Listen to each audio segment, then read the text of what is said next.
जय हिंद दोस्तों, संजू बिस्ट स्टडी में आपका स्वागत है। तो चलिए आज मैं एक नया टॉपिक लाने वाला हूँ, टॉप 100 क्वेश्चन जीके जीएस का। और इससे पहले तीन मैं तीन सेट करवा चुका हूँ, आप लोग देख लेना जाकर अच्छे से। चैनल को लाइक एंड सब्सक्राइब करते रहिएगा और समय को बर्बादी न करते हुए मैं शुरू करता हूँ। और लेंस की क्षमता किसे कहते हैं? तो लेंस की फोकस दूरी के व्युत्क्रम को कहते हैं। ठीक है, लेंस की क्षमता का ऐसा मात्रक क्या है? तो डायोप्टर है। नीले कांच की प्लेट धूप में नीली क्यों दिखाई देती है? क्योंकि यह नीले रंग को संक्रमित करती है। ठीक है, अब चलिए इकोनॉमिक्स से प्रश्न है। मुद्रा का प्राथमिक कार्य क्या है? तो विनिमय का माध्यम है।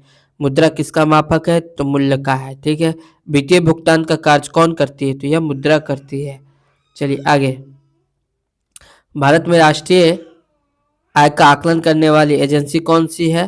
तो यह केंद्रीय सांख्यिकी संगठन सीएसओ है। ठीक है, समष्टि अर्थशास्त्र मैक्रो इकोनॉमिक्स शुरू करने का श्रेय किसे जाता है? तो जॉन मेनार्ड किन्स को जाता है। ठीक है, theory of employment interest and money नामक पुस्तक किसने लिखी? तो जॉन मेनार्ड किन्स ने लिखी। ठीक है, मिश्रित अर्थव्यवस्था में किनकी भागीदारी समान होती है? तो निजी क्षेत्र और सरकारी क्षेत्र दोनों की होती है। ठीक है, और भारत की अर्थव्यवस्था कैसी है? तो मिश्रित अर्थव्यवस्था है।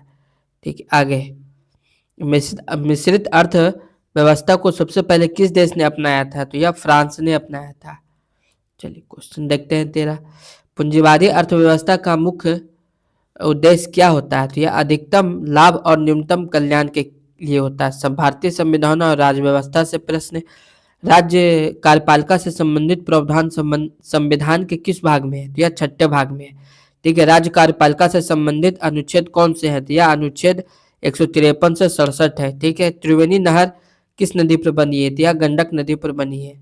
आगे, त्रिवेणी नहर परियोजना के तहत बैराज कहाँ बनाया गया? तो यह त्रिवेणी घाट के पास बनाया गया है। गंडक नदी पर बने इस बैराज की लंबाई कितनी है? तो 740 मीटर है। त्रिवेणी नहर से लाभान्वित होने वाला जिला चंपारण के अलावा और कौन है? तो सारण है। ठीक है, क्या छपरा जिला त्रिवेणी नहर से लाभान्वित होता है? हाँ, होता है। ठीक है, मुजफ्फरपुर और दरभंगा को किस नहर से लाभ होता है? यह त्रिवेणी नहर गंडक परियोजना से लाभ होता है। चलिए आगे, सिवान और वैशाली जिले किस नदी परियोजना से लाभान्वित है? तो गंडक नदी त्रिवेणी नहर से लाभान्वित है। अब चलिए विश्व भूगोल से आते हैं। और संयुक्त अरब अमीरात यूएई कितने अमीरात का संघ है? तो यह है 7 अमीरात का संघ है। ठीक है, अबू धाबी और दुबई किस देश के अमीरात है? तो संयुक्त अरब अमीरात के हैं। ठीक है, शारजाह और रास अल खैमा कहाँ स्थित है? तो ये यूएई में स्थित है। चलिए आगे, अजमान और उस्मान अल क्वैन किस संघ का हिस्सा है? तो यूएई का हिस्सा है। फुजैरह अमीरात किस देश में है? तो संयुक्त अरब अमीरात में है। मध्यकालीन इतिहास, भक्ति और सूफी। तो मध्यकाल में किन समूहों ने पारंपरिक धर्म और सामाजिक व्यवस्था की आलोचना की? तो योगी, सिद्ध और नाथपंथी की आलोचना की। ठीक है, योगी और नाथपंथियों ने किस पर बल दिया? तो सांसारिक मोह माया के त्याग पर बल दिया।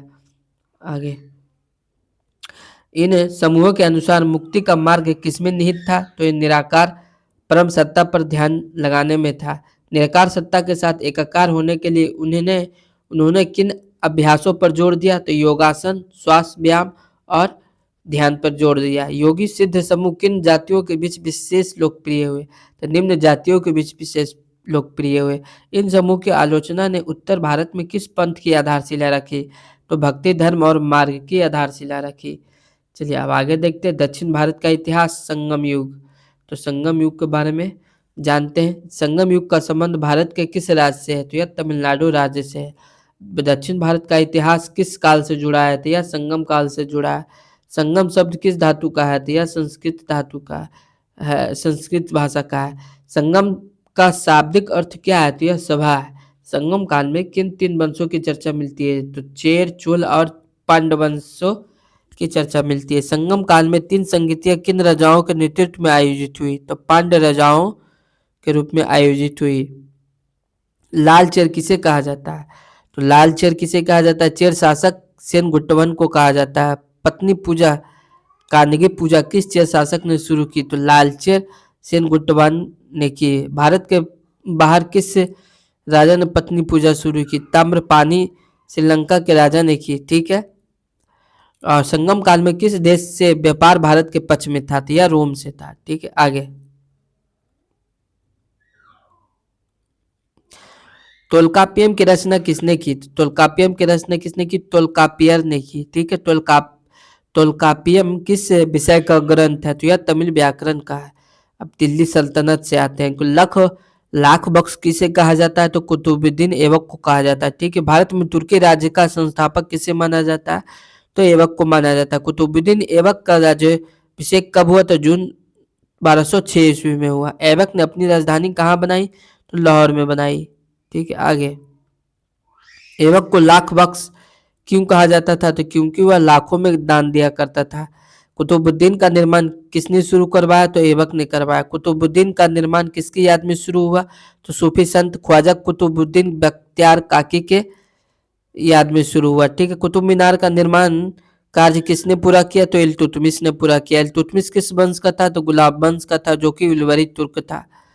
चलिए आगे। तुर्का ए चिहलगानी 40 गुलाम सरदारों का गठन किसने किया? तो इल्तुतमिश ने किया। शुद्ध अरबी सिक्के किसने चलाए? तो इल्तुतमिश ने चलाया। सिजदा एवं पैगोश प्रथा किसने लागू की? तो बलबन ने लागू की। रक्त एवं लौ की नीति किसने अपनाई? तो यह बलबन ने की। ईरान त्योहार नैरोज का आरंभ किसने किया? तो बलबन ने किया। दिल्ली सल्तनत लोदी, खिलजी और तुगलक से प्रश्न है। चलिए देखते हैं। दिल्ली में लोदी वंश की स्थापना किसने की? तो बहलोल लोदी ने की। ठीक है। मध्यकाल भारत में प्रथम अफगान राज्य की स्थापना किसने की? तो लोदियों ने की। बहलोली सिक्के किसने चलवाए? तो बहलोल लोदी ने चलवाए। बहलोल लोदी की मृत्यु कब हुई? तो जुलाई 1489 में हुई। ठीक है। बहलोल लोदी की मृत्यु किस स्थान के निकट हुई? तो जलाली के निकट हुई। ठीक है। खिलजी वंश का संस्थापक कौन था? तो जलाउद्दीन खिलजी था। ठीक है, आगे। अलाउद्दीन खिलजी के बचपन का नाम क्या था? तो अली या गुरसब था। ठीक है। कौन सा शासक स्वयं को सिकंदर कहलाना पसंद करता था? तो अलाउद्दीन खिलजी था। नहरों का जनक किसे जाना जाता है? तो फिरोज शाह तुगलक को जाना जाता है। फुतुहात फिरोज शाही किसकी आत्मकथा है? तो फिरोज शाह तुगलक की है। विविध और मिश्रित प्रश्न है। चलिए देखते हैं। मिसलेनियस। जॉन मेनार्ड किन्स की विषय के किस विषय के विद्वान थे? तो यह अर्थशास्त्र समष्टि के विद्वान थे। पूंजीवादी अर्थव्यवस्था में कल्याण का स्तर कैसा होता है? तो यह न्यूनतम होता है। अनुच्छेद 160 यानी संदर्भना 153 से 67 के बीच किससे संबंधित है? तो यह राज्य कार्यपालिका से संबंधित है। ठीक है। गंडक नदी पर बना बैराज बिहार के अलावा किस देश की सीमा के पास है? तो यह डेटा में त्रिवेणी घाट का उल्लेख है, जो कि सीमा पर है। आगे। ताम्रपानी किस देश का पुराना नाम है? तो यह सिंहल का पुराना नाम है, जिसे श्रीलंका में। तो लाकापियर कौन थे? तो एक लेखक थे और व्याकरण था। ठीक है। चोर चेल पांड्य किस राजवंश के थे? तो यह दक्षिण भारत के थे। 740 मीटर लंबा बैराज किस उद्देश्य से बना है? तो सिंचाई से बना है, जो कि त्रिवेणी नहर है। सीएसओ का पूर्ण रूप क्या है? तो केंद्रीय सांख्यिकी संगठन है। ठीक है, आगे। फ्रांस किस प्रकार की अर्थव्यवस्था वाला देश है? तो यह मिश्रित अर्थव्यवस्था वाला देश है। धूप में नीले कांच की प्लेट अन्य रंगों का क्या करती है? तो अवशोषित करती है। ठीक है, आगे। लेंस की फोकस दूरी f और क्षमता p में क्या संबंध है? तो p इक्वल टू 1/f होता है, जो कि व्युत्क्रम होता है। बलबन किस वंश का शासक था? तो यह गुलाम वंश का था। इल्तुतमिश किस जाति का तुर्क था? यह इलवरी तुर्क था। 40 सरदारों का दल किसने बनाया? तो इल्तुतमिश ने बनाया। 40 सरदारों का दल को क्या कहा जाता था? तो तुर्क ए चिहलकानी कहा जाता था। ठीक है, आगे। नैरोज किस देश का त्योहार है जिसे बलबन ने अपनाया? तो यह ईरान का त्योहार है। ठीक है। 1206 में किसका राज्याभिषेक हुआ? तो कुतुबुद्दीन ऐबक का हुआ। कुतुबुद्दीन ऐबक किसका संस्थापक का था? तो भारत में तुर्की राज्य का था। ठीक है। कुतुबुद्दीन बख्तियार काकी कौन थे? तो यह एक सूफी संत थे। बहलोल लोदी का निधन किस महीने में हुआ था? तो यह जुलाई में हुआ था। जलालुद्दीन किस वंश का संस्थापक का था? तो यह खिलजी वंश का था। गुरसब किसका नाम था? तो अलाउद्दीन खिलजी का था। चलिए आगे देखते हैं। सिकंदर सानी स्वयं को सिकंदर कौन कहता था? तो यह अलाउद्दीन खिलजी कहता था। ठीक है। फिरोज शाह तुगलक ने किस क्षेत्र में विशेष काम किया? तो यह नहर निर्माण यानी नहरों का जनक कहा जाता है। ठीक है। निम्न जातियों में लोकप्रिय होने का मुख्य कारण क्या था? तो सरलता और आडंबर विहीनता था। ठीक है। नाथपंथियों के अनुसार काया और आत्मा की साधना कैसे होती है? तो योग और ध्यान से होती है। चलिए आगे देखते हैं। 7 अमीरातों का संघ कौन सा है? तो यह यूएई है। ठीक है। वैशाली और दरभंगा को पानी किस बैराज से मिलता है? तो त्रिवेणी बैराज से मिलता है। ठीक है। राज्य कार्यपालिका संविधान के किस भाग में है? तो भाग 6 में है। ठीक है। डायप्टर किसका मात्रक है? तो लेंस की क्षमता का मात्रक है। चलिए जय हिंद दोस्तों, चैनल को लाइक एंड सब्सक्राइब करें। अब मैं यहीं तक समाप्त करता हूँ, और जो भी प्रॉब्लम हो आप कमेंट सेक्शन में बताएं, और क्या आप लोग पढ़ना चाहते हैं ये भी आप लोग जरूर कमेंट सेक्शन में बताएं।